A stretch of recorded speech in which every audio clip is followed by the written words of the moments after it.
तथागत भगवान गौतम बुद्ध, प्रियदर्शी राजा धम्माशोक, विश्वरत्न बोधिसत्व डॉक्टर बाबासाहेब आंबेडकर या महापुरुषांच्या विचार, स्मृती व कार्याला विनम्र अभिवादन। आज आपण दी धम्मसंहिता ॲक्शन कमिटी ऑफ इंडियाच्या वतीने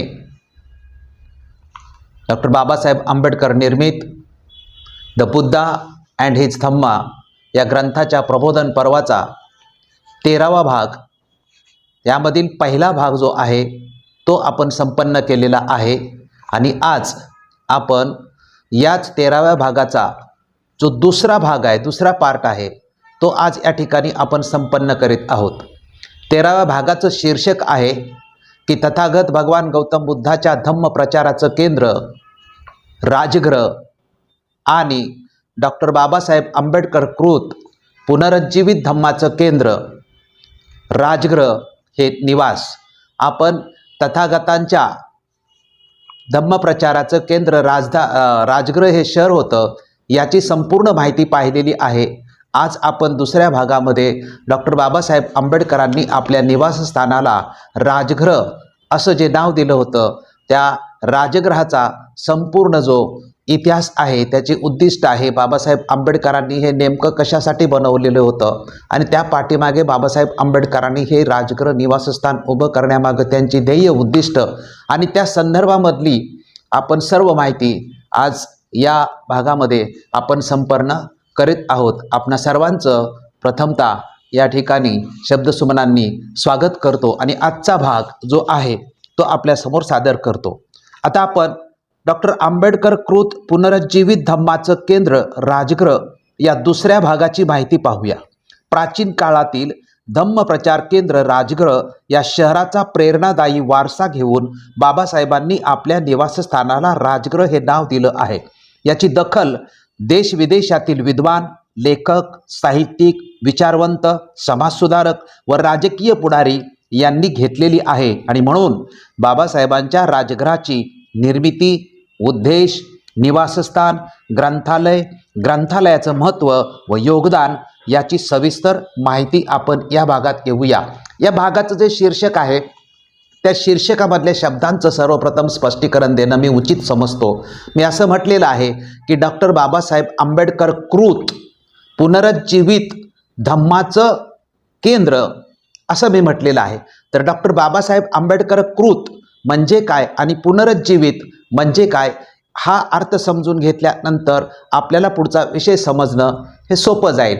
डॉक्टर बाबासाहेब आंबेडकर कृत म्हणजे डॉक्टर बाबासाहेब आंबेडकरांनी केलेलं किंवा बाबासाहेब आंबेडकरांच्या निर्मितीचं, आणि पुनरुज्जीवित म्हणजे डॉक्टर बाबासाहेब आंबेडकरांना अभिप्रेत असलेल्या धम्माचं पुनरुज्जीवन, म्हणजे 2500 वर्षापूर्वीचा तथागत भगवान गौतम बुद्धाचा जो धम्म आहे त्या धम्माचं पुनरुज्जीवन डॉक्टर बाबासाहेब आंबेडकरांनी 2500 वर्षानंतर 14 ऑक्टोबर 1956 साली केलेलं आहे।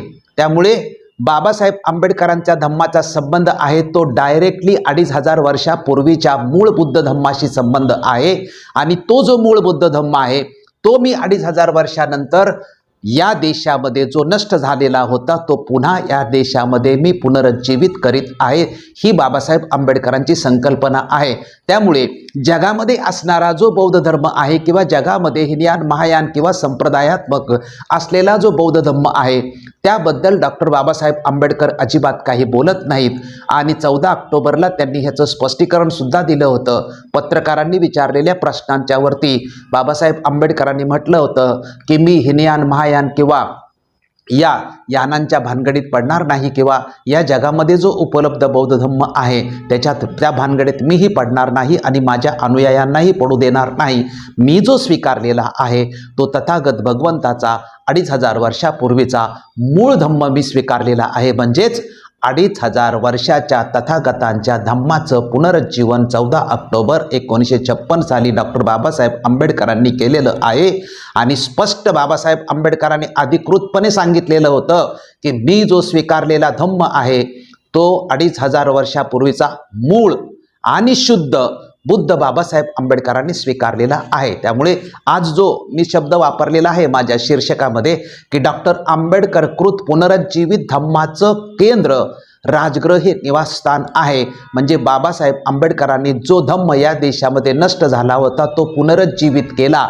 त्या धम्माचं केंद्र हे बाबासाहेब आंबेडकरांचं राजगृह हे दादरचं निवासस्थान कसं आहे आणि त्याचं ऐतिहासिक महत्त्व, जसं तथागतांच्या राजगृह या शहराचं महत्त्व ऐतिहासिक आहे, तसंच बाबासाहेब आंबेडकरांच्या राजगृह या निवासस्थानाचं सुद्धा धम्मक्रांतीच्या दृष्टिकोनातून किती महत्त्व आहे, धम्मक्रांतीसाठी आणि समग्र आंबेडकरी चळवळीसाठी किती योगदान या राजगृह निवासस्थानाचं आहे, त्याची माहिती संपूर्णपणे आपण इथे घेण्याचा प्रयत्न केलेला आहे. त्यामुळे शीर्षक आपल्याला स्पष्ट अर्थ झाला की आपल्याला विषय समजण्यासाठी आणि बाबासाहेब आंबेडकरांना अभिप्रेत असलेला धम्म नेमका कुठला प्रस्थापित किंवा पुनरुज्जीवित केलाय याची सुद्धा माहिती आपल्या लक्षात येऊ शकते. आणि म्हणून राजगृहा संदर्भामध्ये संक्षिप्त माहिती तुमच्या समोर ठेवत असताना मी पहिला तुम्हाला मुद्दा सांगेन की हे स्थान बाबासाहेब आंबेडकरांचं जे निवासस्थान हे कुठे आहे,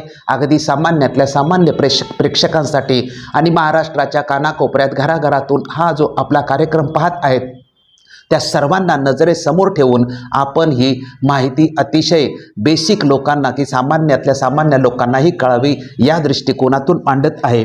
जे स्थान होतं, जे ठिकाण होतं ते दादरचं हिंदू कॉलनी, म्हणजे मुंबईमध्ये दादर आणि दादरमध्ये जी हिंदू कॉलनी आहे या हिंदू कॉलनीमध्ये डॉक्टर बाबासाहेब आंबेडकरांचं राजगृह हे निवासस्थान.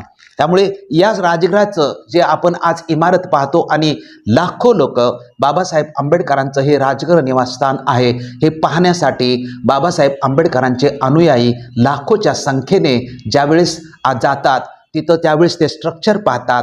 तर ते जे राजगृह ही जी इमारत बाबासाहेब आंबेडकरांची आहे ती इमारतीचा संपूर्ण जो आराखडा म्हणजे पूर्णपणे डिझाईन जी आहे ती बाबासाहेब आंबेडकरांनी ही डिझाईन केलेली आहे हे आपण लक्षात घेतलं पाहिजे. त्यामुळे हे जे डिझाईन बनवल्यानंतर बाबासाहेब आंबेडकरांनी हे जे राजगृहाची इमारत आहे या राजगृहाच्या इमारतीचं बांधकाम 1931 साली सुरू झालं आणि 1933 साली हे बांधकामाचं काम पूर्ण झालं. म्हणजे 31, 32 आणि 33 जवळपास 3 वर्षाचा कालखंड बाबासाहेब आंबेडकरांनी ह्या इमारतीचं बांधकाम पूर्ण करण्यासाठी घेतलेला आहे. बांधकाम करत असताना असं म्हटलेलं आहे किंवा संदर्भ पुस्तकामध्ये आहे की बाबासाहेब आंबेडकरांनी या इमारतीची डिझाईन करण्यासाठी ग्रंथ म्हणजे इमारत डिझाईनचा ग्रंथ जो आहे तो घेतलेला होता, त्याचा अभ्यास केलेला होता आणि त्यानुसार बाबासाहेब आंबेडकरांनी आपली इमारत हिचं डिझाईन ऐतिहासिक दृष्टिकोनातून कसं व्हावं, म्हणजे बाबासाहेब आंबेडकरांच्या समोर राजगृह हे ऐतिहासिक इमारत निर्माण व्हावी हे तर होतंच, परंतु बाबासाहेब आंबेडकरांच्या मनामध्ये त्या कालखंडामध्ये बाबासाहेब आंबेडकर अमेरिकेच्या कोलंबिया विश्वविद्यापीठामध्ये शिकून आले होते. एका जगातल्या महान विद्यापीठामध्ये शिकल्यानंतर त्या महान विद्यापीठाचं नेमकं ग्रंथालय कसं आहे, त्या ग्रंथालयाची रचना कशी आहे आणि त्या ग्रंथालयाच्या इमारतीचा आराखडा कसा आहे, त्याचप्रमाणे Babasaheb Ambedkar London school of इकॉनॉमिक्समध्ये शिकले असतील किंवा ग्रेजिन असतील किंवा बाबासाहेब आंबेडकर ह्या ज्या मोठमोठ्या विद्यापीठामध्ये त्या कालखंडामध्ये महान असणाऱ्या विद्यापीठामध्ये शिकून बाबासाहेब आंबेडकरांचं परदेशातलं जास्तीत जास्त जीवन हे त्या विभागामध्ये लायब्ररी म्हणजे ग्रंथालयामध्येच गेलं होतं. त्यामुळे बाबासाहेब आंबेडकरांचं ग्रंथालयाशी संबंधित जीवन किती आहे, त्यामुळे तिथल्या ग्रंथालयांची रचना कशी होती, तिथल्या ग्रंथालयाची इमारत कशी होती, तिथल्या ग्रंथालयामध्ये ग्रंथ ठेवण्याची पद्धत काय होती, अमेरिकेमध्ये असेल किंवा लंडनमधल्या असेल, या सर्व गोष्टी एका बाजूला आणि दुसऱ्या बाजूला राजगृह हे अधिकृतपणे त्याचं बाह्य स्ट्रक्चर जे आहे ते अमेरिकेमध्ये लंडनमधले किंवा जगातल्या ज्या इमारती ऐतिहासिक दृष्टिकोनातून आहे आणि पुन्हा तथागत भगवंताचं जे राजगृह आहे त्याचं प्रतिबिंब सुद्धा याच्यामध्ये उमटलं पाहिजे. अशा सर्वांचा दृष्टिकोन समोर ठेवून डॉक्टर बाबासाहेब आंबेडकरांनी या इमारतीची रचना किंवा या इमारतीचं डिझाईन जिला आर्किटेक्ट म्हणतो ते आर्किटेक्ट सुद्धा बाबासाहेब आंबेडकरांनी स्वतःच केलेलं आहे. यामध्ये असंही लिहिलेलं आहे की 1-2 वेळा पाडलेल्या भिंतीसुद्धा बाबासाहेब आंबेडकरांनी पाडून पुन्हा बांधण्याचं जोपर्यंत त्यांच्या मनासारखं होत नव्हतं तोपर्यंत ते करण्याचा प्रयत्न बाबासाहेब आंबेडकरच होते, त्यामुळे किती प्रयत्न बाबासाहेब आंबेडकरचा जीव ओतून बाबासाहेब आंबेडकरांनी ही इमारत निर्माण केलेली आहे, तिचं महत्त्व बाबासाहेब आंबेडकरांच्या अनुयायांना असणं अतिशय आवश्यक आहे. ही एकूण इमारत किती आहे जर आपण सर्वांनी बघितलं आणि ज्यांनी बघितलं नाही त्यांच्यासुद्धा लक्षात यावं की ही एकूण 3 माळ्याची इमारत आहे आणि या 3 माळ्याची इमारतीमध्ये जानेवारी 1934 साली डॉक्टर बाबासाहेब आंबेडकर आपल्या कुटुंबियासह या राजघरामध्ये प्रवेश केला आणि 1934च्या जानेवारीपासून बाबासाहेब आंबेडकरांचं निवासस्थान जे आहे ते दादरच्या हिंदू कॉलनीमधलं त्यांनी स्वतः निर्माण केलेलं राजगृह आहे. राजगृहामध्ये एका ऐतिहासिक निवासस्थानामध्ये येण्यापूर्वी बाबासाहेब आंबेडकरांचा प्रवाससुद्धा सर्वांना संक्षिप्त रूपाने माहीत असणं आवश्यक आहे. तो प्रवास बाबासाहेब आंबेडकरांचा राहण्याचा म्हणजे निवासांचा प्रवास बाबासाहेब आंबेडकरांचा कसा झालेला आहे तर बाबासाहेब आंबेडकरांचा 14 एप्रिल 1891 साली महू येथे जन्म झाला. महूच्या छावणीमध्ये बाबासाहेब आंबेडकरांचा जन्म झाला आणि बालपण थोडंसं महूच्या छावणीमध्ये गेलं. बाबासाहेब आंबेडकरांचे पिताश्री म्हणजे रामजी बाबा हे सेवानिवृत्त झाल्यानंतर बाबासाहेब आंबेडकरांचं निवासस्थान चेंज होतं आणि तिथून बाबासाहेब आंबेडकर आपल्या कुटुंबियासहित आईवडिलासहित दापोलीला राहायला येतात. दापोलीला राहायला आल्यानंतर काही कारणास्तव किंवा आर्थिक परिस्थिती किंवा या सगळ्या दृष्टिकोनांचा विचार करून रामजी बाबांनी दापोलीचं निवासस्थान तोडलं आणि दापोलीतून रामजी बाबा कुठे आले तर साताऱ्याला आले आणि साताऱ्यामध्ये बाबासाहेब आंबेडकरांचं हे 3रं निवासाचंच ठिकाण आहे. इथे बाबासाहेब आंबेडकरांचं शिक्षण जे आहे ते मॅट्रिकपर्यंत होतं आणि रामजी बाबा पुन्हा विचार करतात की बाबासाहेब आंबेडकरांचं शिक्षण जर परिपूर्ण आपल्याला करायचं असेल तर साताऱ्यामध्ये न राहता आपल्याला मुंबईला गेलं पाहिजे.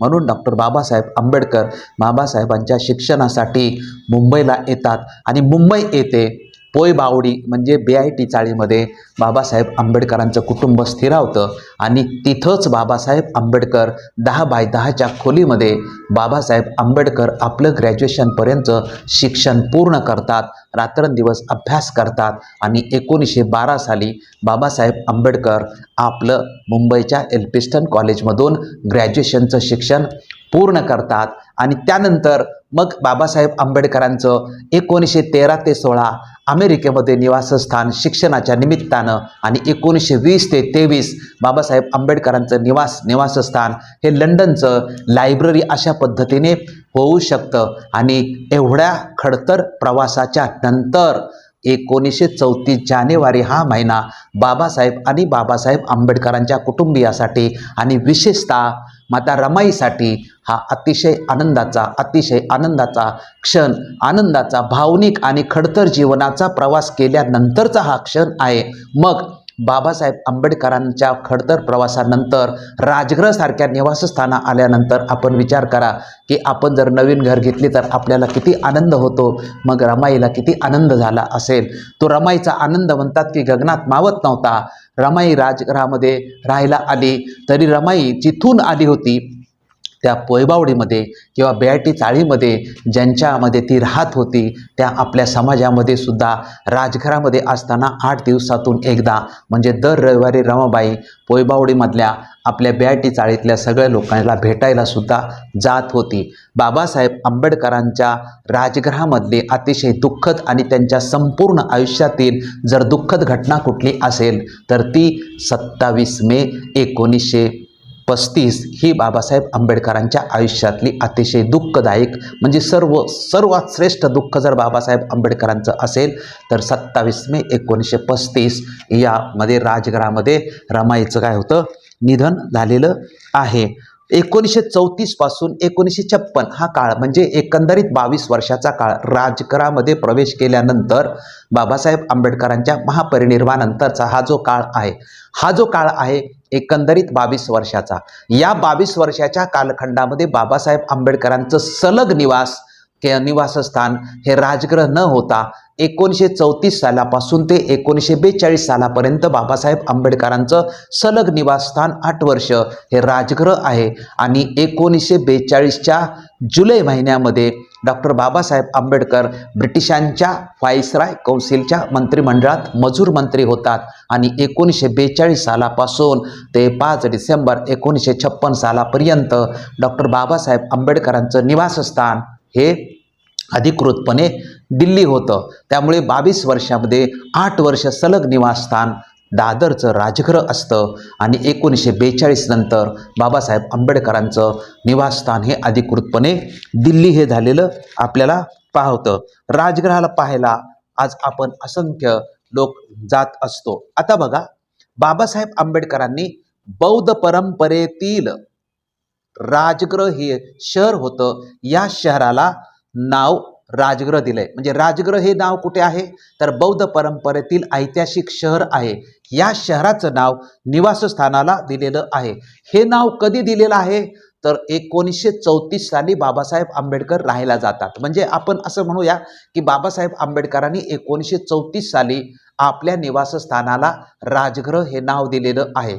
1934 साल आणि 1956 साल म्हणजे 1956 साली बाबासाहेब आंबेडकरांची धम्माची दीक्षा घेतली, परंतु 34 सालीच बाबासाहेब आंबेडकरांनी बौद्ध परंपरेतील राजगृह हे नाव आपल्या निवासस्थानाला दिले. याच्यातून काय स्पष्ट होतं तर याच्यातून अधिकृतपणे हेच स्पष्ट होतं की डॉक्टर बाबासाहेब आंबेडकरांनी जसं म्हटलेलं आहे की माझा संपूर्ण प्रवास हा बुद्धत्वावरती झालेला आहे, तर प्रात्यक्षिक जीवनामध्ये सुद्धा मी ज्या निवासामध्ये राहतो त्या निवासामध्ये सुद्धा नावामध्ये सुद्धा तथागत भगवंताच्या धम्मक्रांतीचंच प्रतिबिंब उमटलेलं अधिकृतपणे आपल्या लक्षात येतं. त्यामुळे बाबासाहेब आंबेडकरांनी 1934 सालीच त्यांच्या मनामध्ये बुद्धत्वाचं किती प्रखर तेज होतं हेही आपल्या लक्षामध्ये येतं. एकूण बाबासाहेब आंबेडकरांनी म्हणजे हा जो प्लॉट खरेदी केला होता तर फक्त राजगृहच नाही तर एकूण 2 प्लॉट बाबासाहेब आंबेडकरांनी खरेदी केलेलं होतं आणि यांचा आराखडा स्वतः करून 2 इमारती बांधल्या होत्या. परंतु काही कारणास्तव आपण त्याचं इथं स्पष्टीकरण देण्याची आवश्यकता वाटत नाही. जी एक इमारत होती ती बाबासाहेब आंबेडकरांनी 1941 मध्ये विकल्याचा संदर्भ आपल्याला पुस्तकामध्ये मिळतो आणि ते पैसे मिळाल्यानंतर बाबासाहेब आंबेडकरांनी म्हटलं आहे की त्या पैशातून ठाणे जिल्ह्यामध्ये काही जमीन बाबासाहेब आंबेडकरांनी घेतली होती, परंतु ती जिथं जमीन घेतली होती तिथले लोकसुद्धा व्यवस्थित त्याच्यातून आउटपुट येत नव्हतं किंवा परतावा मिळत नव्हता, म्हणून तीही बाबासाहेब आंबेडकरांनी सोडल्याचं किंवा विकल्याचं आपल्या लक्षात येतं. आता बाबासाहेब आंबेडकर राहायला आले. आता आपण बघूया की बाबासाहेब आंबेडकरांनी राहायला आल्यानंतर आतमधलं डिझाईन नेमकं कशा पद्धतीने बाबासाहेब आंबेडकरांनी आपल्या राजघराचं बनवलेलं आहे आणि हे आतमधलं डिझाईन किती ऐतिहासिक आहे, किती प्रेरणादायी आहे आणि संपूर्ण आंबेडकरी अनुयायांना समग्र आंबेडकरी चळवळीला ते किती प्रेरणादायी आहे, या दृष्टिकोनातून आपण आतल्या डिझाईनचा विचार करू. बाबासाहेब आंबेडकरांच्या 3 मजल्याची जी इमारत होती, तळमजल्यावरती 2 ब्लॉक काढले होते बाबासाहेब आंबेडकरांनी आणि याला खरोखर रेसिडेन्स म्हणजे निवासस्थान आपण त्याला म्हणू शकतो.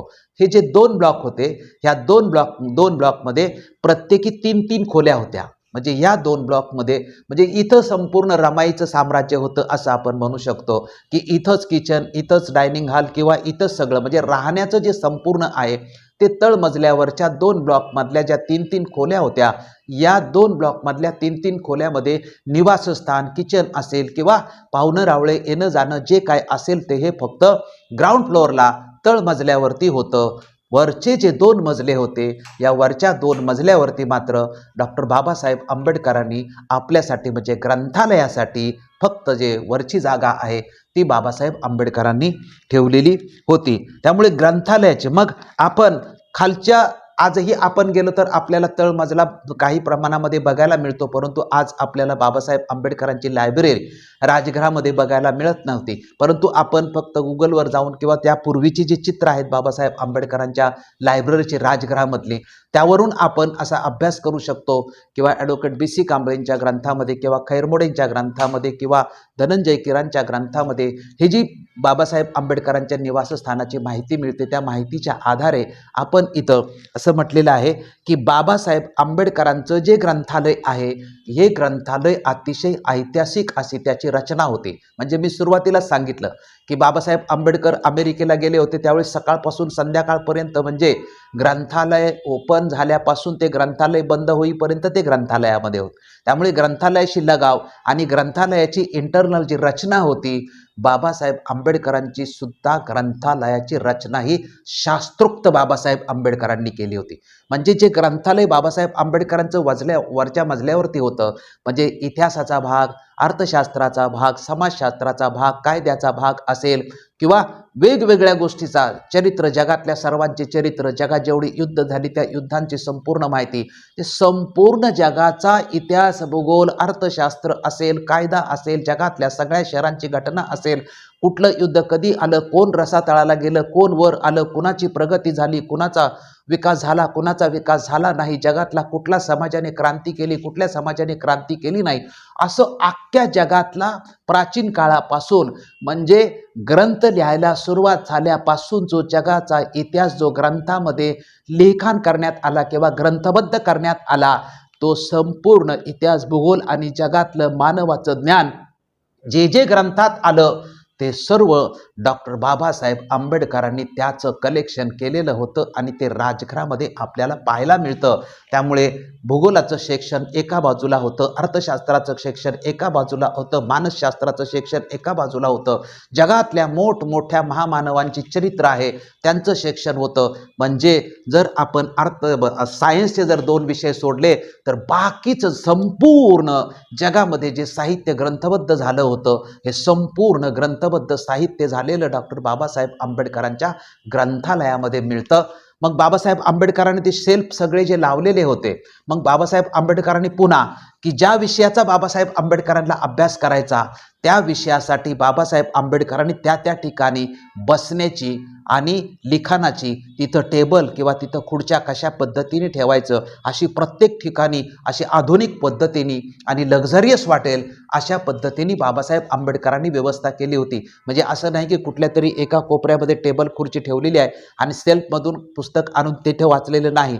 जिथं वाचायचं आहे, ज्या सेल्फचा अभ्यास करायचा, ज्या विषयाचा अभ्यास करायचा आहे त्या विषयाच्या सेल्फमध्ये जायचं आणि तिथेच अभ्यास करायचा. अशा पद्धतीने बाबासाहेब आंबेडकरांनी आतमध्ये टेबल खुर्च्या किंवा बसण्याची जी सोय अतिशय शास्त्रोक्त पद्धतीने आणि लक्झरियस पद्धतीने बाबासाहेब आंबेडकरांनी केली होती. म्हणजे 3-4 खुर्च्या किंवा टेबल जे होते ते बाबासाहेब आंबेडकरांचं आपण गुगलवर गेलो किंवा जुनी चित्र पाहिली तर आपल्याला त्यामधून उपलब्ध बाबासाहेब आंबेडकरांच्या ग्रंथालयातील माहिती होती. पुन्हा म्हणजे आपण आतल्या ग्रंथालयाची रचना थोडक्यामध्ये पाहिली, आपण चित्रामध्येही त्याचं अधिकृतपणे म्हणजे स्वतः पाहून अनुभव घेऊ शकता. बाबासाहेब आंबेडकरांच्या ग्रंथालयाचं जे वैशिष्ट्य होतं ते वैशिष्ट्य म्हणजे बाबासाहेब आंबेडकरांनी आपल्या ग्रंथालयामध्ये मोठमोठ्या महापुरुषांची किंवा विद्वानांचे सुविचार सुद्धा बाबासाहेब आंबेडकरांनी अनेक ठिकाणी लिहिलेले होते. हे सुविचार म्हणजे जे बाबासाहेब आंबेडकरांना भावले असतील आणि सातत्याने ज्या सुविचारांचं स्मरण केलं पाहिजे अशा प्रकारचे सुविचार बाबासाहेब आंबेडकरांनी वेगवेगळ्या सेल्फमध्ये आणि जिन्यापासून त्याला सुरुवात केलेली होती. त्यामुळे हे वैशिष्ट्य आहे बाबासाहेब आंबेडकरांच्या ग्रंथालयाचं. म्हणजे पहिल्या माळ्यावरून जिन्यावरून आपण ग्रंथालयाकडे गेलो की जिन्यापासूनच बाबासाहेब आंबेडकरांनी हे सुविचार अतिशय व्यवस्थित लिहिलेले होते की प्रत्येक जाताना प्रत्येकाला ते दिसलं पाहिजे. पहिला सुविचार होता की तो जिन्यापर्यंत जाताना सत्याला सत्य व असत्याला असत्य बना, हे तथागत भगवान गौतम बुद्धाचं जे बुद्ध वचन होतं हे बाबासाहेब आंबेडकरांच्या जिन्यातून ग्रंथालयाकडे जाताना प्रत्येकाच्या नजरेत ते येत होतं. त्यानंतर दुसरं बाबासाहेब आंबेडकरांनी जो सुविचार दिला होता एडमंड बर्गचा, तो सुविचार होता जो युक्तिवाद करणार नाही तो दुराग्रही आहे, जो युक्तिवाद करू शकत नाही तो मूर्ख आहे, जो युक्तिवाद करण्याचे धैर्य करत नाही तो गुलाम आहे. म्हणजे युक्तिवाद करणं किती महत्त्वाचं आहे हे बाबासाहेब आंबेडकरांच्या या एडमंड बर्गनी जे कोटेशन दिलं होतं त्या कोटेशनला बाबासाहेब आंबेडकर किती महत्त्व देतात. हा युक्तिवाद केव्हा तुम्ही करू शकता तर तुम्ही जोपर्यंत अभ्यास करत नाही, तुम्ही जोपर्यंत ज्ञानी होत नाही, तुम्ही जोपर्यंत विचारवंत होत नाही आणि चिंतन करत नाही आणि तुमच्यामध्ये युक्तिवाद करण्याची क्षमता निर्माण होत नाही तोपर्यंत तुमच्या जीवनाला काहीही अर्थ नाही. तुम्ही गुलाम आहात, तुम्ही दुराग्रही आहात, तुम्ही मूर्ख आहात. अशा पद्धतीने बाबासाहेब आंबेडकरांनी हे एडमंड बर्गचं जे कोटेशन आहे ते कोटेशन जिन्याजवळ पुन्हा एक बाबासाहेब आंबेडकरांचं कोटेशन आहे ते म्हणजे भारतास महान बनवायचे असेल तर शब्दात शहाणपण, विचारात श्रद्धा आणि कृतीत निश्चय असेल तरच बाबासाहेब आंबेडकर म्हणतात की भारतात म्हणजे या कोटेशनचा आपण पाहिजे तेवढा अन्वयार्थ लावू शकतो.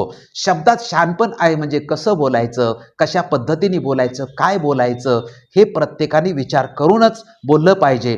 श्रद्धा पाहिजे, बोलतोय त्या बोलण्यामध्ये तुमच्या श्रद्धा प्रतिबिंबित होणं आवश्यक आहे आणि जे तुमचं शहाणपण आहे, जो तुमचा विचार आहे त्याचं प्रात्यक्षिक सुद्धा तुमच्या जीवनातून होताना दिसलं पाहिजे.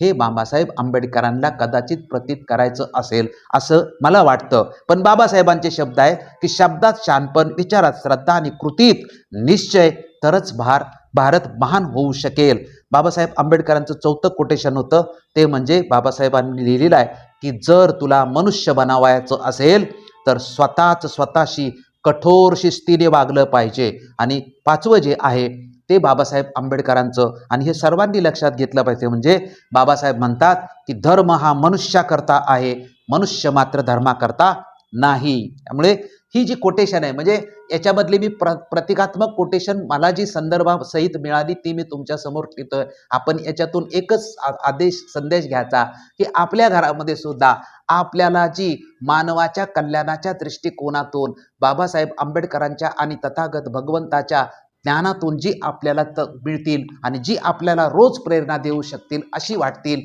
अशी कोटेशन आपल्या घरामध्ये जो काय आपण ग्रंथालय असेल किंवा जो काय हॉल असेल तिथे लावणं हे किती महत्त्वाचं आहे आणि ते लावावं असं मला तरी व्यक्तिगत वाटतं. बाबासाहेब आंबेडकरांचं वाचन, बाबासाहेब आंबेडकरांचं चिंतन मनन आणि बाबासाहेब आंबेडकरांची ग्रंथाप्रती असलेली श्रद्धा, आसक्ती, आकर्षण हे किती होतं हे जगातल्या कुठल्याही महापुरुषापेक्षाही बाबासाहेब आंबेडकरांचं जास्त होतं. म्हणजे ज्यांनी डॉक्टर बाबासाहेब आंबेडकरांचं जीवन अतिशय जवळून पाहिलेलं आहे, ज्यांनी बाबासाहेब आंबेडकरांना ग्रंथ खरेदी करून दिलेली आहेत, ज्यांनी बाबासाहेब आंबेडकरांच्या ग्रंथालयाचं व्यवस्थित व्यवस्थापन केलेलं आहे, असं बाबासाहेब आंबेडकरांच्या सिद्धार्थ कॉलेजमध्ये जे ग्रंथालयामध्ये काम करणारे शास रेगे होते त्यांनी आपल्या पुस्तकात लिहिताना बाबासाहेब आंबेडकरांच्या वाचनाबद्दल, बाबासाहेब आंबेडकरांच्या ग्रंथप्रेमाबद्दल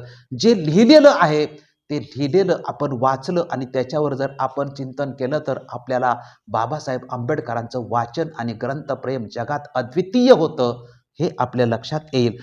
शासरेगे यांनी म्हटलेलं आहे की ग्रंथ हे बाबासाहेब आंबेडकरांचं जीवन सर्वस्व आहे.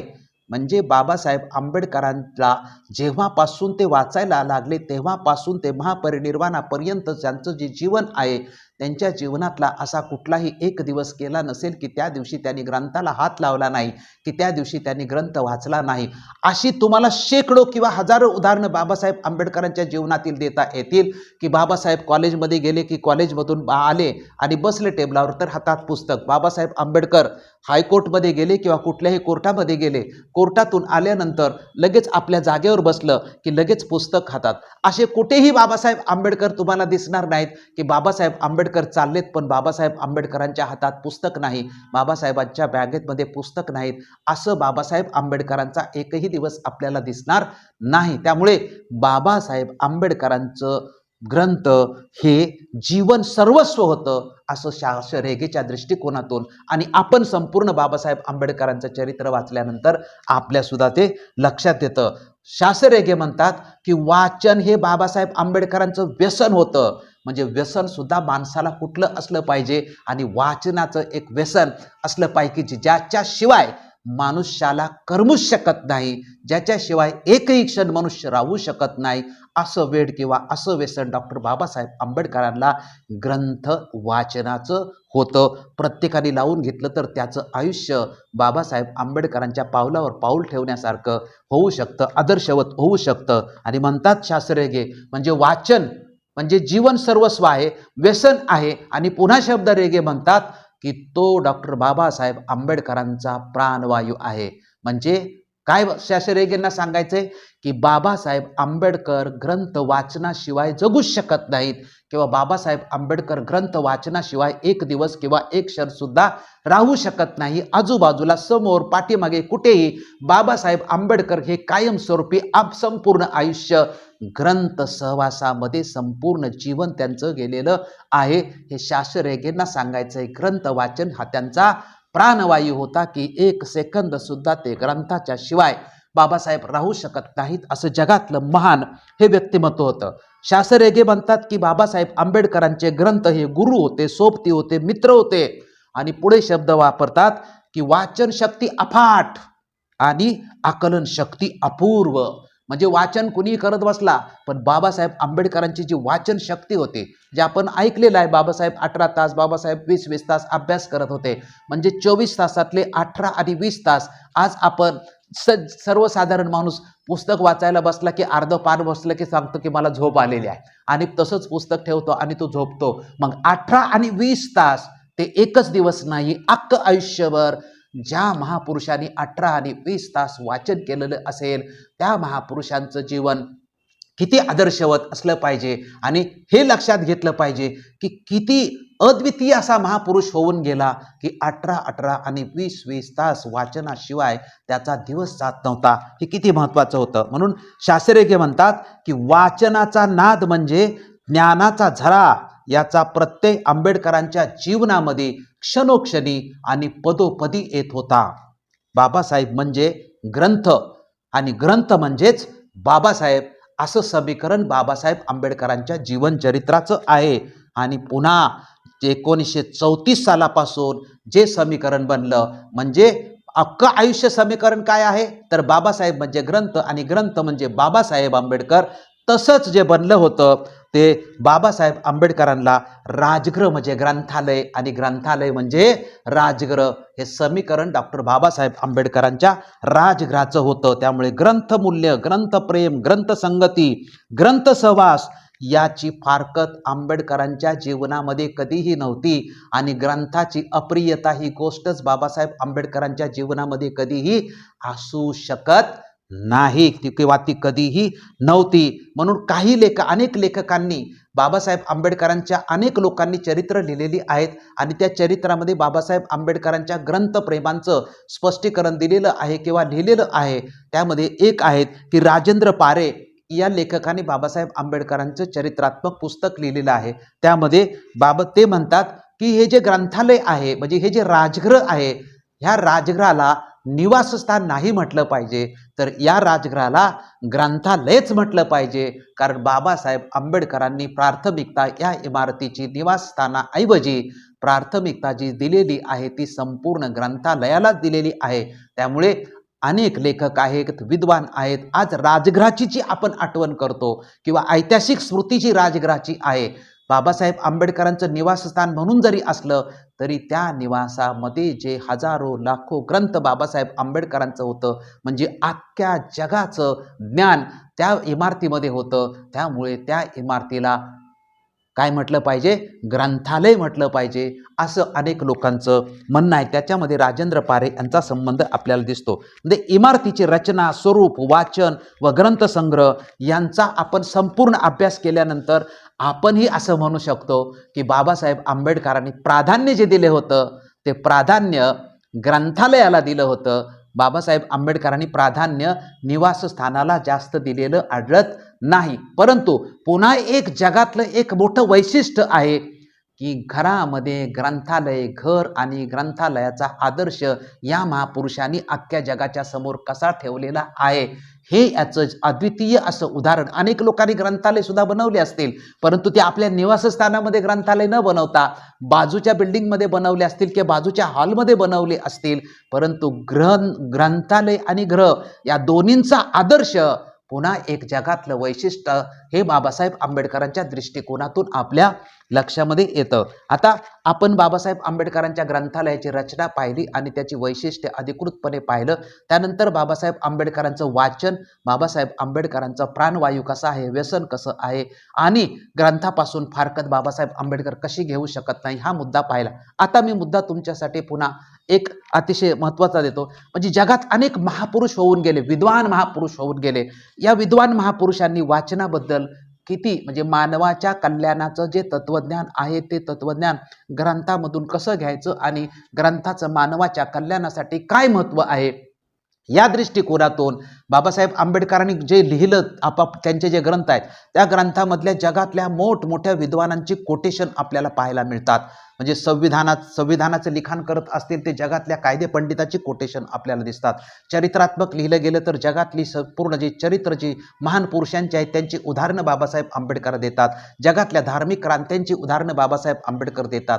अशी जी मोठी लोक होऊन गेली यांची ग्रंथालयाबद्दलची नेमकी काय भूमिका आहे हे आपल्या सर्वांच्यासाठी मी या ठिकाणी तुम्हाला सांगतो की जगामध्ये सर्वात पहिली जी गोष्ट आहे की knowledge is power. Francis Bacon नावाचा हा तत्ववेत्ता जगप्रसिद्ध होऊन गेला.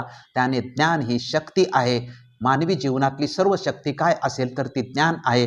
ज्ञानाच्या आधारे चंद्रावर, मंगळावर, सूर्यावर किंवा सूर्यमालेतल्या सर्व ग्रहावरती तुम्ही जाऊ शकता, ते ज्ञानाच्या आधारावरती. त्यामुळे ज्ञान ही शक्ती आहे हे पृथ्वीच्या पाठीवर जर कुणी सिद्ध केलं असेल तर ते फ्रान्सिस बेकननी. आपण नॉलेज इज पॉवर सहज म्हणतो, पण हे सहज हा एक सिद्धांत आहे आणि तो सिद्धांत या पृथ्वीच्या पाठीवरती प्रस्थापित झालेला आहे. E.V. विपाल यांचं एक कोटेशन आहे, पुस्तके म्हणजे संकटरूपी सागरात उभे केलेले दीपस्तंभ आहेत. म्हणजे काय की मनुष्यावर कुठलंही संकट आलं तर त्या संकटातून पार कसं जायचं, जर तुम्ही त्या विषयाचा ग्रंथ वाचले तर तुम्हाला त्याच्यातून पार जाण्याचे मार्ग मिळू शकतात. सिसेरो म्हणतो, किती छान कोटेशन आहे बघा, विचारांच्या तुंबळ युद्धात पुस्तके हे शस्त्राचं काम करतात. म्हणजे पुस्तकं, मी असं म्हटलं की बाबासाहेब आंबेडकरांचं संघर्षाचा शस्त्रसाठा म्हणजे बाबासाहेब आंबेडकरांचा एक एक ग्रंथ आहे. एक एक ग्रंथ आहे तो जगातल्या इतर कुठल्याही शस्त्रांच्या पेक्षा श्रेष्ठ असंच ते बाबासाहेब आंबेडकरांचं शस्त्र असतं. हे विश्वेश्वर म्हणतो की विचाराच्या तुंबळ युद्धात पुस्तके हे शस्त्राचं काम करतात. जॉन रस्किननी म्हटलेलं आहे, ग्रंथालय हे साहित्य वस्त्रालंकाराचे भांडार आहे. त्याच्या सदुपयोगाने मनुष्य उपयुक्त नवनिर्मिती करू शकतो. म्हणजे ग्रंथालयाचं भंडार जर तुमच्या हातामध्ये असेल, तुमच्या घरामध्ये असेल, तर त्या भंडारातून ज्ञान घेऊन तुम्ही तुम्हाला पाहिजे तशी पद्धतीनं जगात एक नवीन निर्मिती करू शकता. लॉकफेलो म्हणतो की चांगल्या पुस्तकासारखा उत्तम मित्र जगात दुसरा कुणीही असू शकत नाही. स्वामी विवेकानंदांनी म्हटलं की चांगल्या पुस्तकाविना घर म्हणजे दुसरं स्मशान आहे. लोकमान्य टिळकांनी सुद्धा म्हटलं की स्वर्गापेक्षा मी चांगल्या पुस्तकाचे स्वागत करीन, कारण पुस्तक जिथे असेल तिथे स्वर्ग निर्माण होतो. गोल्डस्मिथ म्हणतो की ज्यावेळी मी एखादी कलाकृती वाचतो त्यावेळी एक मित्र मिळाल्याचा आनंद होतो आणि तेच पुस्तक मी जेव्हा पुन्हा वाचतो त्यावेळी जुन्या मित्राला भेटल्याचा मला आनंद होतो. गिबन म्हणतो, भारतातील सर्व संपत्ती माझ्या ग्रंथाच्या आवडीपुढे शूद्र आहे. महात्मा गांधींनी सुद्धा म्हटलेलं आहे की पुस्तके म्हणजे तुमचे मन निर्मळ करणारा साबण आहे. गिबनने पुन्हा म्हटलं की जर ग्रंथ वाचावयास मिळणार नसतील तर मला राजा केलं तरी मी राजा होणार नाही. महात्मा फुलेंचं जगप्रसिद्ध कोटेशन आहे की विद्येविना मती गेली, मतीविना गती गेली, गतीविना वित्त गेले, वित्ताविना शूद्र कचले. आणि एवढे सगळे अनर्थ जे आहेत ते कशाने केले? अविद्या. तथागत भगवान गौतम बुद्धाचं इथूनच तत्वज्ञान सुरू होतं की जगातलं जे दुःख जे आहे ते कशामुळे दुःख आहे? अविद्येमुळे आहे, अज्ञानामुळे आहे. त्यामुळे महात्मा फुले हे तथागतांच्या विचारांचा वारसा कसा पुढे घेऊन जातात ते कोटेशनमधून सुद्धा आपल्या लक्षात येतं. त्यामुळे वाचकांची, ग्रंथाबद्दल काय म्हटलंय बघा, वाचकांची रोज वाट पाहणारी ग्रंथालय म्हणजे तुमच्या आणि आमच्यासाठी ज्ञानाची मंदिरं होत. पुस्तकप्रेमी मनुष्य अत्यंत श्रीमंत व सुखी असतो. ग्रंथप्रेमी मनुष्यच विद्येचा खरा उपासक असतो. ग्रंथाची मैत्री म्हणजे विचारांची आराधना. ही सगळी कोटेशन मी तुमच्यासमोर कशासाठी सांगितली की जगामध्ये सुखी आणि संपन्न समृद्ध जर जीवन जगायचं असेल तर तुमच्या घरामध्ये ग्रंथालय असेल तर तुमच्या मनामध्ये, कुटुंबामध्ये कुठलाही प्रश्न निर्माण झाला तर त्याचं उत्तर तुम्हाला ग्रंथालयामध्ये तुम्ही शोधलं तर तुम्हाला मिळू शकतं. परंतु आपण त्या दृष्टिकोनातून विचार केला पाहिजे. मी जर डॉक्टर बाबासाहेब आंबेडकरांचा अनुयायी असेल तर जसं बाबासाहेब आंबेडकरांचं ग्रंथालय होतं, जसंच्या तसं मला शक्य नसेल, पण माझं जेवढं घर आहे त्या घराच्या एका कोपऱ्यात सुंदरसं छोटंसं का होईना, परंतु माझं ग्रंथालय असणं किती महत्त्वाचं आहे. कारण ग्रंथालयाशिवाय घर म्हणजे स्मशान आहे, असं सुद्धा विवेकानंदांनी म्हटलेलं आहे. त्यामुळे जगामध्ये मोठमोठे आपापल्या सिद्धांतावर विचारावर जगामध्ये महापुरुष होऊन गेले, परंतु जगातल्या सगळ्या महापुरुषांचं ग्रंथाबद्दल पुस्तकाबद्दल विचार मात्र श्रेष्ठ आहेत, की मानवी कल्याणाच्या आणि मानवी प्रश्नांच्या सगळ्या गोष्टींची उत्तरं कुठे मिळतील? आपल्याला ग्रंथात मिळतील. त्यामुळे जर मानवाला सुखी व्हायचं असेल, प्रगती करायचा असेल, प्रगल्भ जीवन जगायचं असेल, स्वतः कुटुंब समाज राष्ट्र सगळ्यांचा विकास करायचा असेल, तर प्राथमिक दृष्टिकोनातून माझ्या म्हणजे प्रत्येकाच्या घरामध्ये छोटं का होईना परंतु ग्रंथालय असण्याची आवश्यकता आहे. आता आपण सगळ्यांचे विचार पाहिले ग्रंथालयाच्या बद्दल, आता आपण बाबासाहेब आंबेडकरांचे विचार पाहू. म्हणजे बाबासाहेब आंबेडकरांचे ग्रंथालयाबद्दलचे महत्त्वाचे विचार केव्हापासून सुरू झाले आणि नेमकं बाबासाहेब आंबेडकरांचे विचार काय होते हे पाहिल्यानंतर आपल्या लक्षात येईल की अनुयायी डॉक्टर आंबेडकरांचा कसा असला पाहिजे हे आपल्या लक्षात येईल. म्हणून बाबासाहेब आंबेडकरांचं वाक्य आहे, कोणत्याही व्यक्ती, कुटुंब, समाज, राज्य अथवा देशाच्या बौद्धिक व सामाजिक प्रगतीत ग्रंथालयाचा सर्वाधिक वाटा असतो. म्हणजे व्यक्ती असो, कुटुंब असो, समाज असो, देश असो, राष्ट्र असो, त्या राष्ट्राचा किंवा प्रत्येकाचा जर विकास असा झाला असेल तर त्या विकासामध्ये ग्रंथालयाचा सर्वाधिक वाटा असतो. म्हणजे मुख्य वाटा कुणाचा आहे? तर मुख्य वाटा हा ग्रंथालयाचा आहे. पुढचं वाक्य बघा, एखाद्या पुरुषाचे खरे स्मारक त्याचे पुतळे उभारण्यापेक्षा ज्ञानदानाचं प्रतीक असलेल्या ग्रंथालयाची निर्मिती करणे होय. ही जी दोन्ही ही पॅरेग्राफ आहेत हे एकाच ठिकाणी बाबासाहेब आंबेडकरांनी लिहिले आणि ते कुठे लिहिलेले आहेत तर बाबासाहेब, आणि हे कधी लिहिलेलं आहे बाबासाहेबांनी? बाबासाहेब आंबेडकरांनी कोलंबिया विश्वविद्यापीठामध्ये शिक्षण घेत असताना 1915 सालाची घटना घडली होती आणि त्या घटनेच्या प्रित्यर्थ बाबासाहेब आंबेडकरांनी हे लिहिलेलं आहे की व्यक्ती, समाज, राष्ट्र कुणाचाही विकास केला तरी त्या विकासासाठी ग्रंथालयाचा मोठा वाटा असतो. आणि हे लिहिताना बाबासाहेब आंबेडकर म्हणतात की जगातल्या एका महान विद्यापीठाचा मी विद्यार्थी म्हणून मी हे लिहित आहे. कधी लिहित आहे? कुठल्या प्रसंगाला लिहित आहे? आणि ग्रंथालयाचं महत्त्व विद्यार्थी दशेत आंबेडकरांना किती होतं याचा प्रसंग म्हणजे 1915 साली अमेरिकेच्या कोलंबिया विश्वविद्यापीठामध्ये शिक्षण घेत असताना बाबासाहेब आंबेडकरांनी अमेरिकेच्या वर्तमानपत्रामध्ये एक बातमी वाचली की महाराष्ट्रामधील स्वातंत्र्य सेनानीच्या पहिल्या फळीतील महान व्यक्तिमत्व म्हणजे फिरोजशाह मेहता यांचं 1915 मध्ये निधन झालं आणि संपूर्ण देशामध्ये त्यांचं स्मारक उभारण्याची, त्यांचे पुतळे उभारण्याची चर्चा जी होती ती अमेरिकेच्या वर्तमानपत्रामध्ये बाबासाहेब आंबेडकरांनी वाचली. आणि बाबासाहेब आंबेडकरांना संताप आला. की का संताप आला ते बाबासाहेब आंबेडकरांनी 1915 साली मुंबईच्या क्रॉनिकलसाठी एक पत्र लिहिलं आणि त्या पत्रालयामध्ये बाबासाहेबांनी हे वाक्य म्हटलेलं आहे की कोणत्याही व्यक्ती, कुटुंब, समाज, राज्य अथवा देशाच्या बौद्धिक व सामाजिक प्रगतीत ग्रंथालयाचा सर्वाधिक मोठा आहे. एखाद्या पुरुषाचे खरे स्मारक त्याचे पुतळे उभारण्यापेक्षा ज्ञानदानाचे प्रतीक असलेल्या ग्रंथालयाची निर्मिती करणे हे बाबासाहेब आंबेडकरांनी भारतामध्ये सांगितलं की फिरोजशाह मेहताचं मुंबईमध्ये अतिशय सुंदर असं मोठं ग्रंथालय निर्माण झालं पाहिजे. ती खरी आदरांजली होईल आणि महापुरुषांच्या नावाने ग्रंथालय निर्माण झाली तर राष्ट्राच्या प्रगतीत, व्यक्तीच्या प्रगतीत किती मोठं महत्त्व आहे हे आपण सर्वांनी समजून घेतलं पाहिजे. पुन्हा बाबासाहेब म्हणतात की मुंबईमध्ये ग्रंथालय नाही असं नाही, परंतु आजही मुंबईमध्ये अद्ययावत ग्रंथालय नाही आणि ते असण्याची आवश्यकता आहे. कधी सांगतात? 1915 साली डॉक्टर बाबासाहेब आंबेडकर विद्यार्थी होते आणि 18 आणि 20 तास म्हणजे ग्रंथालय सुरू होतं आणि संपतं तिथपर्यंत राहतात त्यावेळेस बाबासाहेब आंबेडकर सांगतात. त्यामुळे बाबासाहेब आंबेडकरांच्या जीवनामध्ये ग्रंथालयाचं महत्त्व किती प्रचंड होतं तेव्हापासून हे आपल्या लक्षात येतं. एकदा असा प्रसंग घडला होता, केळुस्कर गुरुजी आजारी होते आणि केळुस्कर गुरुजींच्या घरी बाबासाहेब आंबेडकर भेटायला गेले होते आणि केळुस्कर गुरुजींची शेवटची इच्छा होती की सगळ्या लोकांना ते सांगत होते की त्यांचं जे ग्रंथालय आहे, केळुस्कर गुरुजींचं जे व्यक्तिगत ग्रंथालय आहे, ह्या केळुस्कर गुरुजींच्या व्यक्तिगत ग्रंथालयाचं दादरमध्ये एक वाचनालय कुणी करावं आणि ते चालवावं. त्यावेळेस बाबासाहेब आंबेडकर त्यांना भेटायला गेले. त्यावेळेस बाबासाहेब आंबेडकरांनी सांगितलं की कुणीही याच्याकडे लक्ष देत नाही आणि केळुस्कर गुरुजींना सांगितलं की तुमचं वाचनालयच मला जर दिलं तर बरं होईल. त्यामुळे बाबासाहेब आंबेडकरांचं वाचनाचं, ग्रंथाचं, ग्रंथालयाचं हे जे समीकरण आहे, हे जे वेड आहे, हे व्यसन आहे, हा प्राणवायू आहे, हे किती म्हणजे आदर्शवत आहे हे आपल्या लक्षात येईल. त्यामुळे बाबासाहेब आंबेडकरांचं ग्रंथालयाबद्दलचं काय महत्त्व आहे त्याचा प्रसंग 1915 साली अमेरिकेच्या कोलंबिया विश्वविद्यापीठामधून जे त्यांनी क्रॉनिकलला लिहिलेलं जे पत्र आहे त्या पत्रामधून म्हणजे काय होतं, म्हणजे आपल्या सर्वांच्या लक्षात येतं की किती महत्त्व आहे. त्यानंतर आता मी बाबासाहेब आंबेडकरचं ग्रंथालयाबद्दलचं महत्त्व सांगितलं. आता मी तुम्हाला पुढचा जो मुद्दा सांगतो की बाबासाहेब आंबेडकरांनी राजगृह निवासामध्ये जे ग्रंथालय निर्माण केलं होतं त्या ग्रंथालयाचं काय किती महत्त्व आहे हा सुद्धा मुद्दा आपल्या सर्वांच्या लक्षात येणं आवश्यक आहे. त्याबद्दल मी तुमच्या पुढे थोडक्यामध्ये मांडणार आहे.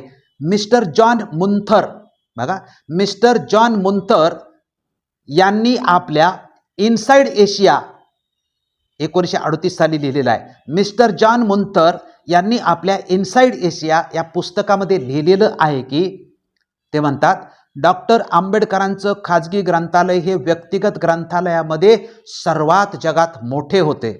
लोक आपली निवासासाठी घरं बनवतात, परंतु डॉक्टर आंबेडकरांनी ग्रंथासाठी राजगृह बनवलं आहे. 1938 साली त्यांच्या ग्रंथालयात जवळजवळ 8,000 ग्रंथ होते. ही संख्या उत्तरोत्तर वाढत गेली. 1956 साली बाबासाहेबांच्या परिनिर्वाणाच्या वेळी त्यांच्या खाजगी ग्रंथालयामध्ये 55,000पेक्षा जास्त ग्रंथ उपलब्ध होते. इंग्रज लोक त्यांना चालते बोलते विद्यापीठ म्हणत होते. इंग्रज लोकांचं असं म्हणणं होतं, बघा, जगावर राज्य करणारे इंग्रज लोक आहेत, जगावर राज्य करणारे इंग्रजांचे विद्वान पण अनेक लोक आहेत, परंतु त्या सगळ्या इंग्रजांचं एक म्हणणं होतं आणि ते ठाम त्यांची भूमिका होती बाबासाहेबांच्या बद्दल. इंग्रज लोकांचं म्हणणं होतं की जर 500 विद्वान एका बाजूला ठेवली तरी सुद्धा आंबेडकरांना कोणीही हरवू शकत नाही, कारण आंबेडकर हे आजन्म विद्यार्थी म्हणून आपलं जीवन जगत असतात. म्हणजे जगावर राज्य करणारे जे होते त्यांना सुद्धा बाबासाहेब आंबेडकरांच्या बुद्धिमत्तेचा आणि विद्वत्तेचा कॉन्फिडन्स म्हणजे विश्वास किती होता. दुर्दैवाची गोष्ट आहे की बाबासाहेब आंबेडकरांच्या या ज्ञानाचा उपयोग हा देश परिपूर्ण करू शकला नाही किंवा त्यांना ओळखू शकला नाही. कमीत कमी अनुयायांनी तरी बाबासाहेब आंबेडकरांच्या या विद्वत्तेचा आढावा जो आहे किंवा त्याला काय म्हणतात जो व्याप आहे हा लक्षात घेतला पाहिजे आणि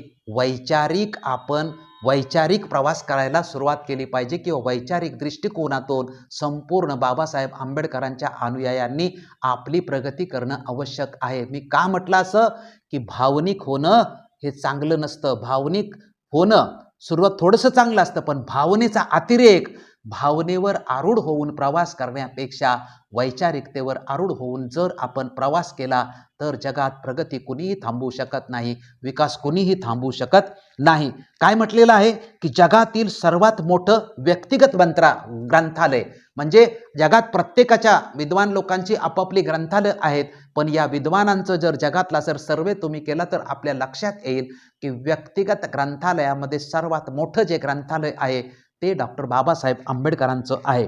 जगातील इतिहासाचे ग्रंथ म्हणजेच जगातील सर्व प्रकारचे ज्ञान, म्हणजे हे जग कसं निर्माण झालं किंवा मी जसं म्हटलं की ग्रंथ लिहायला जेव्हापासून सुरुवात केली तेव्हापासूनचे सगळे ग्रंथ बाबासाहेब आंबेडकरांच्या ग्रंथालयामध्ये इतिहासाचे असतील तर संपूर्ण जगाचा जो इतिहास आहे, जो ग्रंथबद्ध इतिहास झालेला आहे, त्याचं ज्ञान माझ्या बापाला म्हणजे डॉक्टर बाबासाहेब आंबेडकरांना होतं.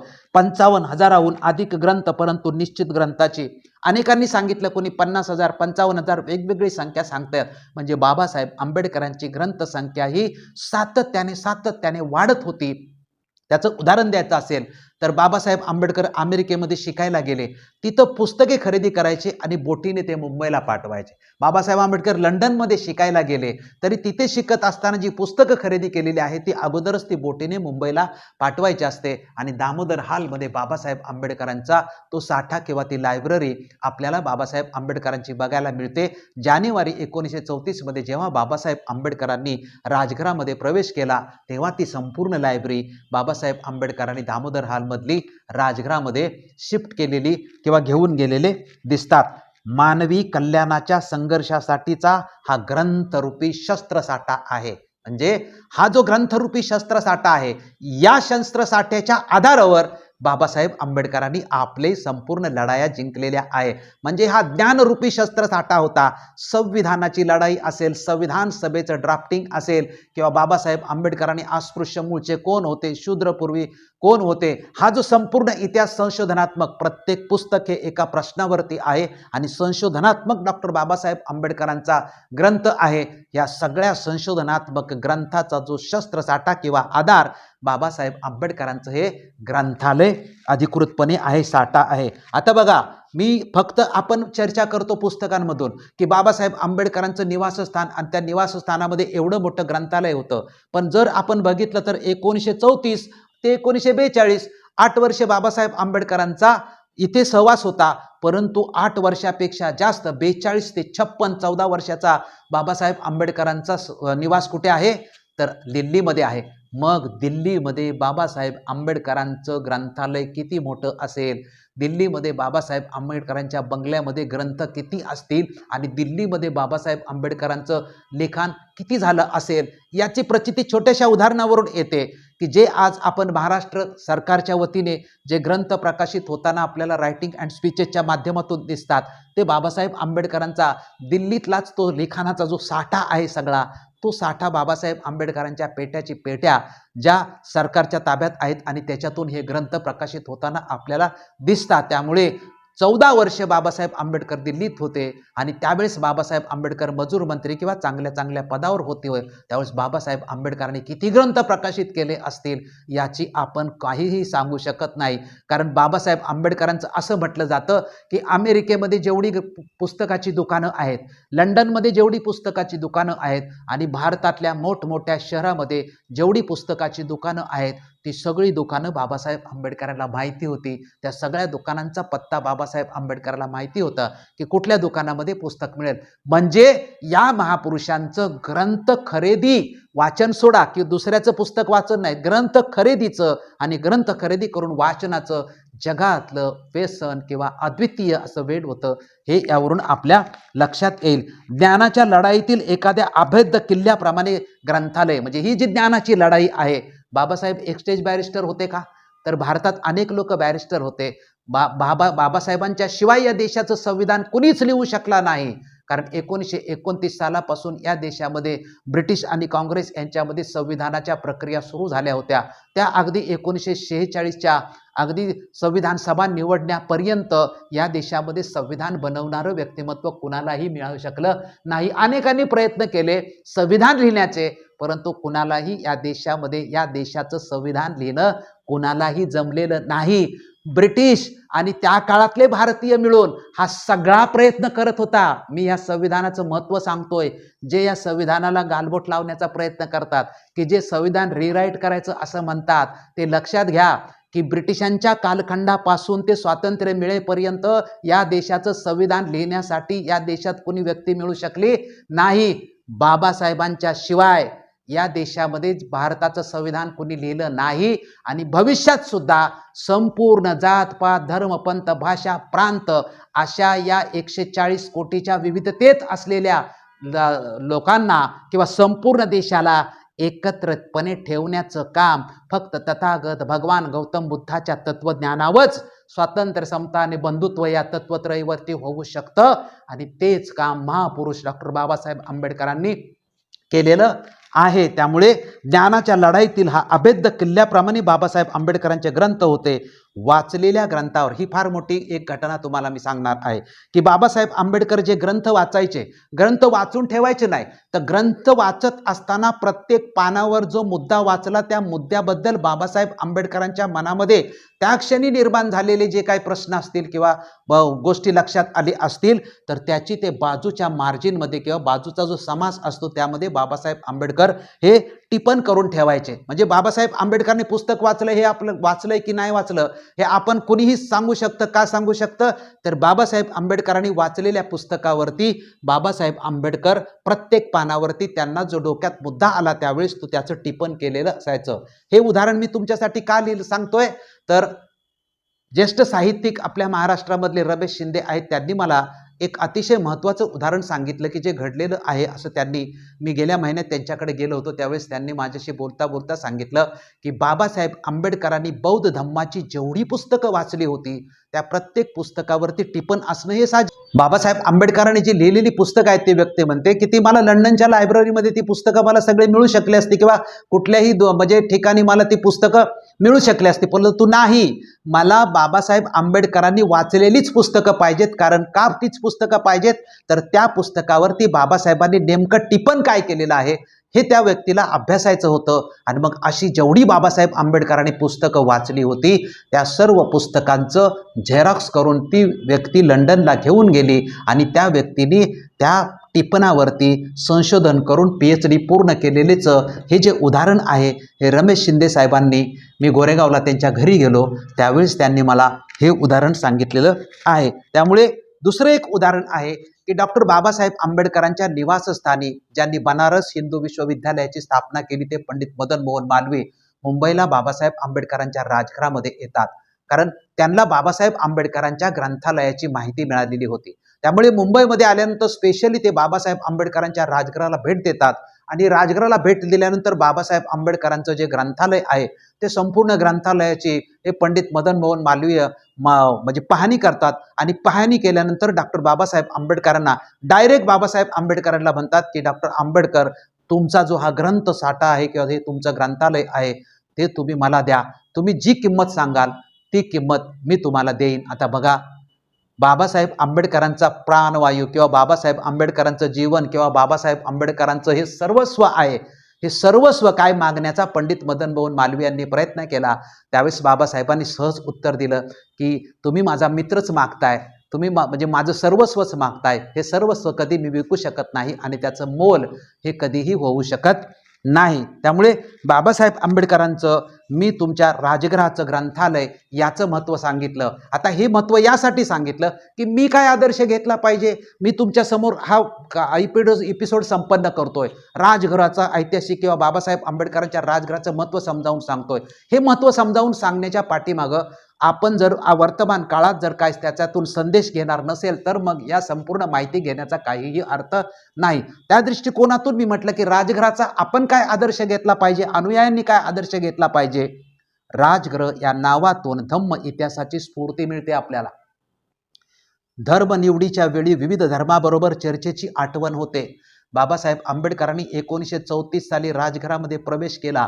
1935 साली येवल्याला धर्मक्रांतीची घोषणा केली आणि धर्मक्रांतीची घोषणा केल्यानंतरच्या दुसऱ्या दिवसापासून भारतातले सगळेच्या सगळे शीख धर्माचे असतील, हिंदू धर्माचे असतील, मुस्लिम धर्माचे असतील, ख्रिश्चन धर्माचे असतील, म्हणजे सगळे धर्मगुरू आणि त्या धर्माचे जे विद्वान लोक होते ही बाबासाहेब आंबेडकरांच्या राजगृहामध्ये सातत्याने येत होती आणि आमचा धर्म कसा चांगला आहे, आमच्या धर्मामध्ये आला तर आम्ही तुम्हाला काय मदत करू शकतो, आमच्या धर्माचे धर्मग्रंथ कोणकोणते आहेत याच्यावरती संपूर्ण बाबासाहेब आंबेडकरांच्या राजगृहामध्ये चर्चा.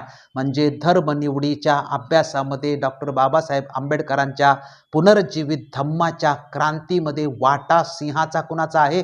सिंहाचा म्हणण्यापेक्षा संपूर्ण जो वाटा आपल्याला मिळतो तो या राजगृहामधल्या निवासाचा नव्हे तर या ग्रंथालयाचा किंवा या संपूर्ण राजगृहाच्या इमारतीचा. बाबासाहेब आंबेडकरांचा संघर्ष आणि त्यागाची आठवण येते. इथंच बाबासाहेब आंबेडकरांच्या वरती आलेलं संकट रमाईच्या निधनाच्या मुळे आणि त्या संकटाला पार करून सुद्धा बाबासाहेब आंबेडकर निधड्या छातीने पुढे गेलेले आहेत. आणि आपण बघितलं पुणे कराराच्या नंतर बाबासाहेब आंबेडकरांच्यावर किती प्रसंग आले होते किंवा अनेक प्रसंग शेवटपर्यंत बाबासाहेब आंबेडकरांच्यावरती या देशामध्ये आले होते. या राजघरामधूनच निधड्या छातीने बाबासाहेब आंबेडकरांनी त्याचा म्हणजे सामना केलेला आहे. म्हणून मला असं म्हणायचं आहे, मी असा म्हणतो, अस्पृश्यांच्या जीवनामध्ये ग्रंथालयाचा वाटा किती मोठा आहे. जर माझ्या बापाने ग्रंथालय निर्माण केलं नसतं, जर जगातल्या सगळ्या ग्रंथालयाचा अभ्यास केला नसता, जर जगातल्या सगळ्या क्रांत्यांचा अभ्यास केला नसता, तर अस्पृश्यांची क्रांती करणं मग शक्य झालं असतं का? त्यामुळे ते जे ग्रंथालय आहे ते तुमच्या माझ्या आणि सर्वांच्या उद्धाराचं ग्रंथालय आहे. त्यामुळे ग्रंथालयाचं किती महत्त्व आमच्या जीवनामध्ये सुद्धा, व्यक्तिगत जीवनामध्ये सुद्धा, कौटुंबिक जीवनामध्ये सुद्धा किती असणं आवश्यक आहे याचा आदर्श आपण घेण्याची आवश्यकता आहे. आणि म्हणून मला असं वाटतं की अनुयायांनी आपल्या घरामध्ये ग्रंथालय असावे. आजही नसावे अशी कुणाचीच प्रेरणा नाही. प्रत्येक आंबेडकर अनुयायाच्या मनामध्ये आपल्या घरात ग्रंथालय असावी अशी प्रेरणा आहे आणि याचा मला खूप आनंद सुद्धा होतो. अनुयायी जीवनात ग्रंथालयाला अनन्यसाधारण महत्त्व सुद्धा देतात. हे महत्त्व कशावरून आपल्या लक्षात येतं की तुम्ही 6 डिसेंबरच्या कार्यक्रमाला जा, तुम्ही दीक्षाभूमीच्या कार्यक्रमाला जा किंवा आंबेडकरी चळवळीत किंवा बौद्ध समाजामध्ये सार्वजनिक कुठलाही कार्यक्रम असेल तर तिथे खरेदी विक्रीचं एकच गोष्ट असते आणि ते म्हणजे ग्रंथ. बाबासाहेब आंबेडकरांच्या आंबेडकरी चळवळीतली किंवा मानवी कल्याणाच्या दृष्टिकोनातून जो ग्रंथसाठा असतो तो ग्रंथसाठा विक्रीसाठी तिथे येतो आणि माझ्या समाजातला आंबेडकर अनुयायी अतिशय आस्थानी ग्रंथ खरेदी करीत असतो. त्यामुळे अनुयायी वर्ग मोठ्या प्रमाणात ग्रंथ खरेदी करतात. ग्रंथ खरेदी समाजात सार्वजनिक जीवनात कार्याचा अविभाज्य आज अंग आहे. ग्रंथ खरेदी ही परंपरा अथवा संस्कृती निर्माण झालेली आपल्याकडे. बहुतांशी घरात छोटेखानी अथवा मोठे ग्रंथालय असते. आंबेडकर अनुयायांचे घरात ग्रंथालयाला जागा असतानाची दिसते आपल्याला. राजघराप्रमाणेच प्रत्येक बौद्ध अनुयायाच्या घरात ग्रंथालय असलं पाहिजे. हा आदर्श आपण घेणं अतिशय आवश्यक आहे आणि तो आपण घेतच आहोत. फक्त ग्रंथालय आपल्याकडे असलं तरी मात्र समाज मात्र वैचारिक दृष्टिकोनातून प्रवास करताना आपल्याला दिसत नाही.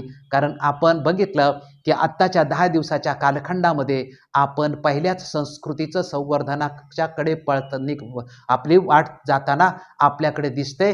आपण बौद्ध संस्कृतीच्या दृष्टिकोनातून विचार करायचा का सोडलेल्या संस्कृतीच्या दृष्टिकोनातून विचार करायचा, ही सुद्धा वर्तमान काळात आपण जे पुण्या मुंबईमध्ये आणि मोठमोठ्या शहरामध्ये बघतोय की सोडलेल्या संस्कृतीचं संवर्धन करण्यासाठी सुशिक्षित आणि चांगला समाज सुद्धा झुकताना दिसतोय. याची उदाहरणं आपल्याला व्हॉट्सअपच्या माध्यमातून दिसतात.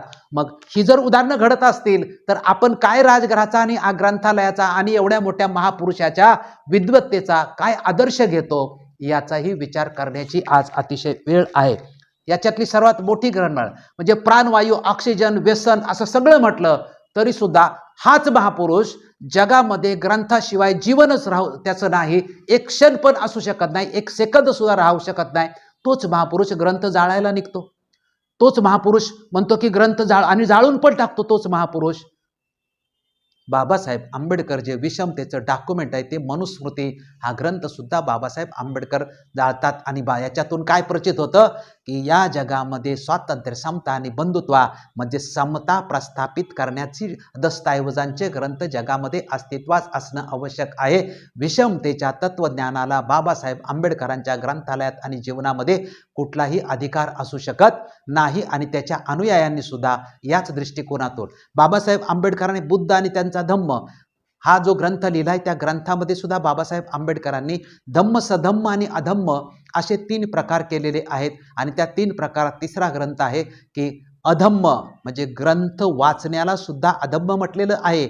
जसं बाबासाहेब आंबेडकर प्रत्येक ग्रंथ वाचल्यानंतर टिपण करतात आणि त्या टिपण प्रात्यक्षिकाच्या दृष्टिकोनातून वापरतात, तसंच बाबासाहेब आंबेडकरांचं जे बुद्धाचं म्हणणं आहे, तथागत भगवान गौतम बुद्धाचं म्हणणं आहे काय की फक्त ग्रंथात लिहिलंय म्हणून मान्य करायचं नाही, ग्रंथात लिहिलंय म्हणून खरं आहे असं अजिबात मान्य करायचं नाही. तर ग्रंथात लिहिलेलं प्रात्यक्षिकाच्या दृष्टिकोनातून योग्य की अयोग्य, आणि जर ते योग्य असेल तर त्याचं प्रात्यक्षिक कसं करायचं, आणि प्रात्यक्षिक जर झालं तर त्या ग्रंथात लिहिण्याचा उपयोग आहे, नाहीतर नुसतं वाचण्यासाठी मात्र ग्रंथाचा उपयोग अजिबात नाही. त्यामुळे राजगृहातून आता आपण शेवटच्या मुद्द्याकडे येऊया.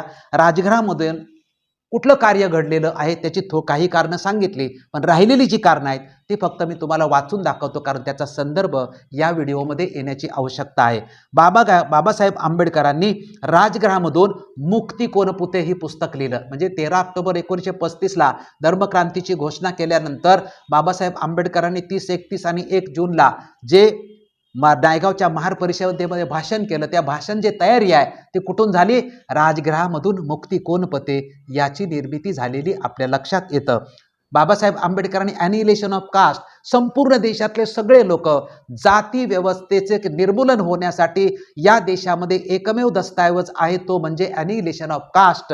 ते जे ॲनिहिलेशन ऑफ कास्ट हे जगप्रसिद्ध डॉक्युमेंट आहे, हे बाबासाहेब आंबेडकरांनी राजगृहामधून निर्माण केलेलं डॉक्युमेंट आहे.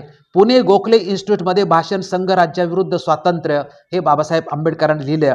भाषणामध्ये टॉल्स्टॉयचा संदर्भ दिलेला आहे. तुम्ही आज कोणत्या दिशेने चालला आहात यापेक्षा तुम्ही किती अंतर चालून गेलेलं आहे हे बाबासाहेब आंबेडकरांच्या भाषणामध्ये गोखले इन्स्टिट्यूटमध्ये आलेलं दिसतं. 1943 म्हणजे रानडे, गांधी व जिना बाबासाहेब आंबेडकरांचं भाषण आहे. त्यामुळे बाबासाहेब आंबेडकर अस्पृश्य मूळचे कोण, शूद्र पूर्वी कोण होते असे ग्रंथ बाबासाहेब आंबेडकरांनी लिहिलेले आहेत.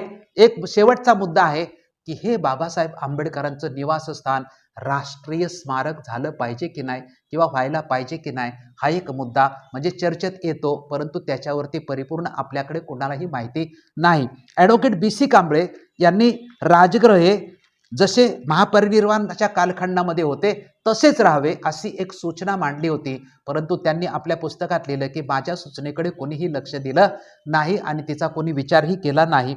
2013 सालच्या दरम्यान वर्तमानपत्रात बातम्या राजगृहाचे राष्ट्रीय स्मारक बनवण्याच्या संदर्भामध्ये आपल्याला वाचायला मिळाल्या, परंतु या राजगृहाचं राष्ट्रीय स्मारक बनवण्याच्या दृष्टिकोनातून काही जर घडलं असेल तर माझ्याकडे तरी त्याची संपूर्ण माहिती नसल्यामुळे मी याच्यावरती काही बोलू शकत नाही.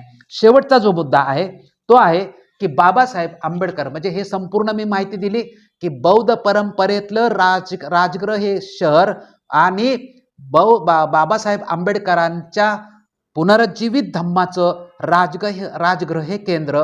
आणि आपला मूळ मुद्दा काय आहे तर संपूर्ण बाबासाहेब आंबेडकरांचं जीवन बुद्धत्वावरती कशा पद्धतीने प्रवासित झालेलं आहे याचा मुद्दा स्पष्ट करण्यासाठी आहे. तो म्हणजे बाबासाहेब आंबेडकरांनी एका ठिकाणी कबुली दिलेली आहे.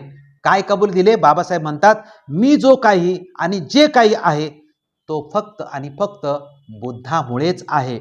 समता, प्रेम, बंधुभाव या सर्व गोष्टी जगाच्या उद्धाराकरता आवश्यक असतील तर त्या फक्त बुद्ध धर्मामध्येच सापडतील. 28 ऑक्टोबर 1954च्या भाषणात बाबासाहेब आंबेडकर म्हणतात, बुद्ध चरित्र वाचल्यानंतर माझ्यात काही निराळाच प्रकाश पडला. मारुती, राम, सीता वनवासाला गेले. धोब्यांच्या सांगण्यावरून सीतेचा त्याग, कृष्णाच्या 16 सहस्र बायका ह्या गोष्टी काहीतरी भयंकर वाटल्या. ह्या गोष्टी मनाची पकड घेईनात, परंतु बुद्ध चरित्राच्या अभ्यासाने मला जास्तच अभ्यास करावासा वाटला. तसेच एकदा आठवण सांगताना बाबासाहेब आंबेडकर म्हणाले की घरी गेल्यानंतर प्रथम ते पुस्तक संपूर्ण मी वाचून काढलं आणि माझ्या डोक्यात लख्ख प्रकाश पडला. आत्तापर्यंत पुष्कळ ग्रंथ वाचले होते, मला त्यातील घटना फार गौरवापर वाटल्या आणि त्यानंतर मी गौतम बुद्धाविषयी निरनिराळी पुस्तके वाचू लागले. आणि असे बाबासाहेब आंबेडकर पुढे बोलतच राहिले आणि इंग्लिशमध्ये बाबासाहेब आंबेडकर बोलत होते. बाबासाहेब म्हणतात की boys, believe in me, I became mad after Lord Buddha since that day. I started reading and ultimately reached to this stage. That is due to Lord Buddha. Whatever I could little bit, that is all due to Lord Buddha. I can't express how much depth I love to Buddha. I find through equality and superhumanity in Buddhism. I insist to all should follow Lord Buddha. I know my ideas will not be appreciated by all because it is the question of individual opinion and thought. I don't force my views upon you to embrace Buddhism. The literature on Buddha is like an ocean. I thought I should also write something on Buddhism. महापुरुषांची कृती आणि विचार ही राष्ट्राची संपत्ती असते. हेच बाबासाहेबांचंच quotation आहे. त्यामुळे बाबासाहेब आंबेडकरांचे विचार, स्मृती ही आपली आणि राष्ट्राची संपत्ती आहे. आणि पुन्हा स्वर्ग हे राजा पूज्यते आणि विद्वान सर्वत्र पूज्यते, हे लक्षात ठेवा. जगात विद्वानाचं पूजन होतं, राजाचं त्याच्या एरियापुरतं, राज्यापुरतं, घरापुरतं पूजन होतं. आपला जो आदर्श तथागत आणि त्यानंतरचा आदर्श डॉक्टर बाबासाहेब आंबेडकर, ही दोनच महापुरुष पृथ्वीच्या पाठीवर आहेत, अशी की आपल्या विद्वत्तेच्या आणि त्याच्या जोरावरती संपूर्ण जग त्यांचं पूजन करतं. सिम्बॉल ऑफ नॉलेज असं बाबासाहेब आंबेडकरांना म्हणतं. आणि अख्खं जग युद्ध नको पण बुद्ध हवा असं अख्खं जग मान्य करतं. आणि म्हणून शेवट अगदी भावनात्मक शेवट असा करतो की 5 डिसेंबर 1956ला डॉक्टर बाबासाहेब आंबेडकरांच्या टेबलावर काढून ठेवायला सांगितलं होते ते ग्रंथ, आणि बाबासाहेब आंबेडकरांच्या जवळ सापडतात. आणि डॉक्टर बाबासाहेब आंबेडकरांचा 5 डिसेंबरला कधी प्राण गेलेला आहे हे कोणालाही माहीत नाही. म्हणून आपण असं म्हणतो की ग्रंथ पाहता पाहता किंवा ग्रंथाचा अभ्यास करता करताच बाबासाहेब आंबेडकरांनी आपला प्राणसुद्धा सोडलेला आहे. आणि म्हणून प्रत्येक अनुयायाच्या घरामध्ये बाबासाहेब आंबेडकरांसारखंच ग्रंथालय असावं. आणि बाबासाहेब आंबेडकरांचं ग्रंथालय हे बाबासाहेब आंबेडकरांनी केलेल्या संपूर्ण क्रांतीचं हा मूलभूत आहे, हे अतिशय. म्हणून या ग्रंथालयाचा आपण आणि निवासस्थानाचं आपल्या दृष्टिकोनातून आंबेडकरी अनुयायाच्या जीवनामध्ये फार अमूल्य असं योगदान आहे. आपण सर्वांनी हा माझा व्हिडिओ पाहिला, हा व्हिडिओ आपल्याला कसा वाटला ते तर आपण सांगावं. परंतु अशा प्रकारचे आपल्याला जर संशोधनात्मक व्हिडिओ ऐकावयाचे असतील तर मात्र माझा हा जो धम्मसंहिता चॅनल आहे, या धम्मसंहिता चॅनलला आपण सर्वांनी सबस्क्राईब करावे, आपण करावे, आपल्या कुटुंबातील सगळ्यांना करायला लावणे, आपल्या आजूबाजूच्या शेजाऱ्यांना, मित्रमंडळीला आणि सगळ्या आंबेडकरी अनुयायांना धम्मसंहिता चॅनलला सबस्क्राईब केले तर माझी ही चळवळ पुढे जाण्यासाठी म्हणजे मला प्रेरणा मिळेल. जर आपल्याला वाटत असेल की असेच ही प्रेरणात्मक जर कार्यक्रम पुढे तुमच्यापर्यंत पोहोचावे तर पुन्हा एकदा हात जोडून नम्र विनंती करतो की या चॅनलला सबस्क्राईब करा. तुम्हाला एवढंच फक्त तुमच्याकडून आम्ही मागत आहे, याच्या व्यतिरिक्त तर तुमच्याकडून आम्ही कुठलीही मदत मागत नाही. धन्यवाद. जय भीम, जय बुद्ध, जय भारत.